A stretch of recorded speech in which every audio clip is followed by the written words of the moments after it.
All right, we have major developments tonight from the Mueller witch hunt. Here's what you need to know. First, the special counsel's memo on Paul Manafort is out. It is heavily redacted. We do know, however, that Robert Mueller believes that Paul Manafort breached his plea deal and lied to investigators, all surrounding alleged crimes, none of which have anything to do with President Trump, none of which have to do with Russia or anything to do with collusion. Instead, a source with knowledge of the investigation tonight telling Fox News that much of the redacted information likely includes potential criminal allegations, we are told, against Tony Podesta. That would be John Podesta's brother, Democratic lobbyist. John Podesta, of course, the Clinton campaign chair. Absolutely nothing. Now, we're talking about in the Manafort case, tax evasion, other charges, bank loan applications dating back to 2007.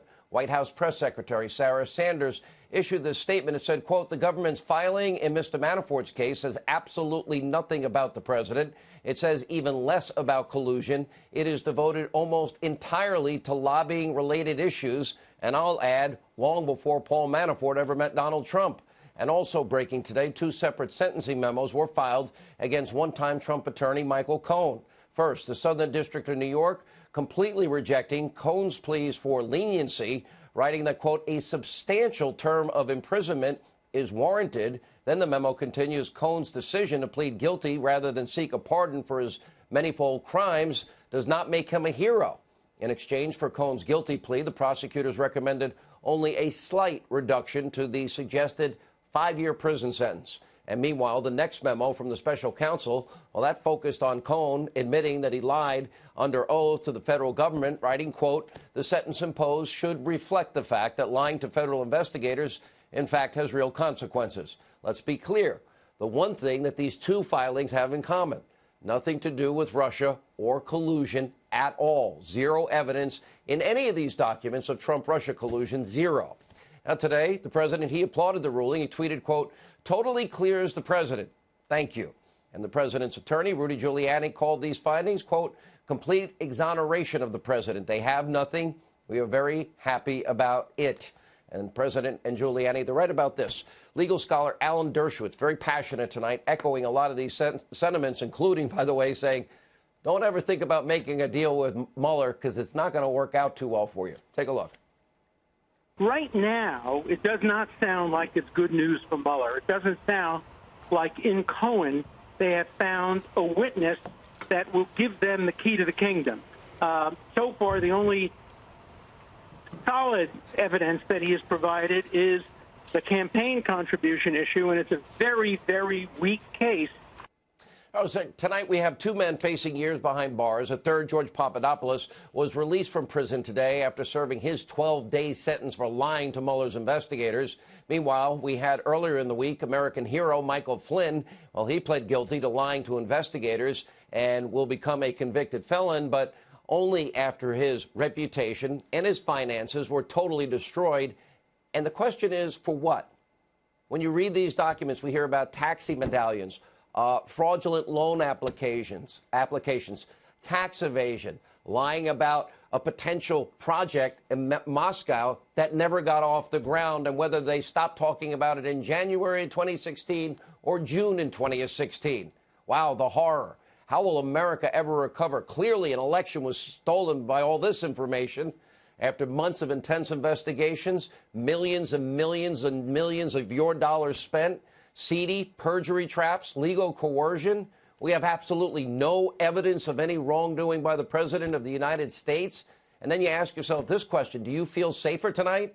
Do you feel safer that a low-level campaign volunteer, he spent his 12 days in jail for allegedly lying to the omnipotent Robert Mueller? Do you feel safer that an American military hero, Lieutenant General Flynn, that he had to sell his house to pay his legal bills? Oh, the thanks one gets for 33 years of service to his country, 5 of those years in combat. By the way, neither Comey, McCabe, Strzok, or anybody in the FBI thought he lied. But, of course, they put the screws to General Flynn, and he had to compose a lie about lying, and he did it to protect his family and to get out of the mess economically that they were putting him in. Do you feel any safer tonight that Michael Cohen is going to go to prison for a significant amount of time? Let's see, for lying to Congress, lying on a bank loan application, taxi medallion loans, not paying taxes? Do you feel safer knowing that Manafort might spend the rest of his life behind bars because of, again, tax fraud and lies on loan applications? Had nothing to do with Russia years before he met Trump?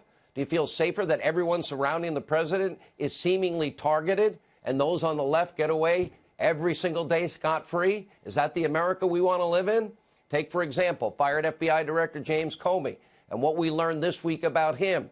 The Hill's John Solomon reporting we now have email chains that prove that Comey and others in Obama's DOJ, that they actually knowingly committed fraud on a FISA court, and they used Hillary Clinton's bought and paid for phony Russian dossier, the bulk of the evidence in their FISA applications, in their case to obtain a warrant to spy on a Trump campaign associate by the name of Carter Page. Well, they did all of this, we learned this week, knowing full well that the intel community did not trust the contents of Hillary's bought and paid Russian dossier. In other words, they knowingly committed fraud on the FISA courts. Not once, not twice, not three, but 4 times. Where's that investigation into Jim Comey and Sally Yates and Rod Rosenstein and everybody else that signed on to those FISA applications, giving judges fraudulent, unverified, uncorroborated Russian lies, not telling the judges that it was directly paid for by the opposition party candidate to spy on an opposition party? So today, Comey testified behind closed doors on Capitol Hill. His attorneys allegedly ran cover for him and prevented him from answering any tough questions. And during a subsequent press conference, arrogantly, he's brushing off any charges that his FISA court conduct was wrong and illegal and disgusting. But I want you to think of this. Remember, he's the guy that signed on to that first warrant. That was in October of 2016. But that means he had to verify it was true. That meant he verified it. That means he corroborated it. That means he's standing behind it.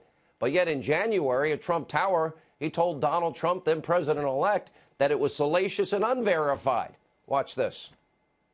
I have total confidence that the FISA process was followed and that the entire case was handled in a thoughtful, responsible way by DOJ and the FBI. I think the notion that FISA was abused here is nonsense. Not even Christopher Steele believes his own dossier, and he's still defending it. The bulk of information used to get warrants to spy on Americans. Is that a little more important tonight? I would think it is. We all know the dossier was and is a debunked lie. Comey never verified it. Nobody verified it. Nobody corroborated Steele's so-called evidence.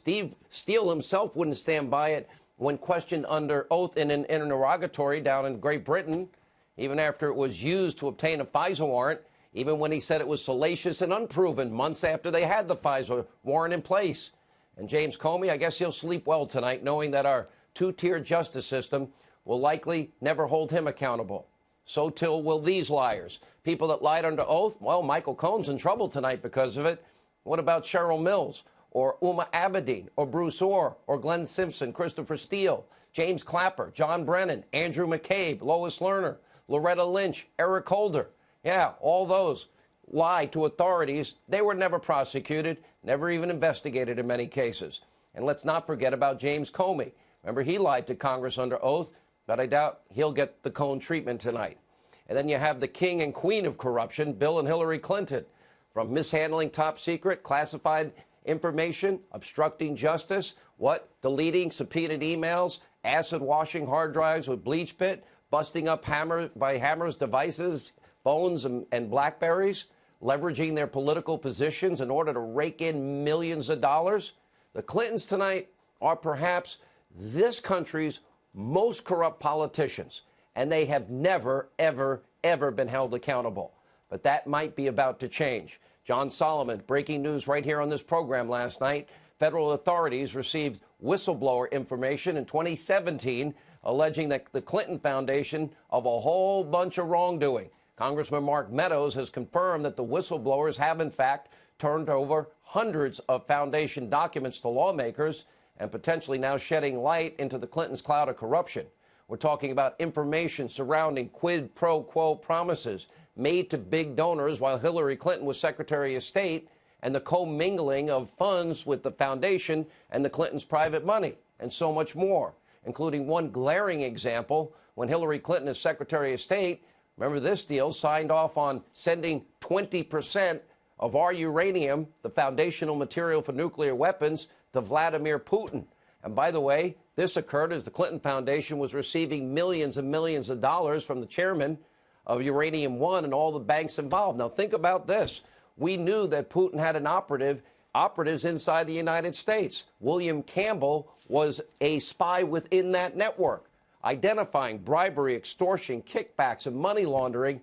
And guess what? Robert Mueller was the FBI director.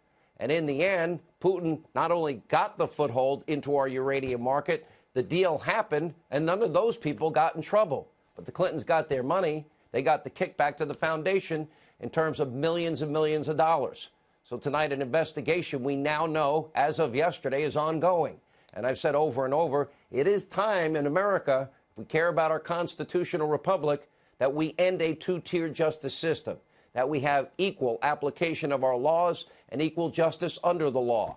And now we do have more good news. A federal judge just today agrees with me. Judge Royce Lamberth, who's overseeing Judicial Watch's Freedom of Information Act lawsuit that involves Hillary's secret server email saga. Well, he dropped a major bombshell this week about just how far the government is willing to go to skirt transparency laws, writing, quote, "At best, the state's attempt to pass off its deficient search as legally adequate during settlement negotiations was negligence born out of incompetence. At worst, career employees in the state and justice departments colluded to scuttle public scrutiny of Clinton, skirt FOIA, Freedom of Information Act, and hoodwink this court." And he didn't stop there, calling the Clinton email affair, quote, "one of the gravest modern offenses to government transparency." This judge has now ordered additional fact-finding in the case, but this is massive news, and we'll continue to keep you updated.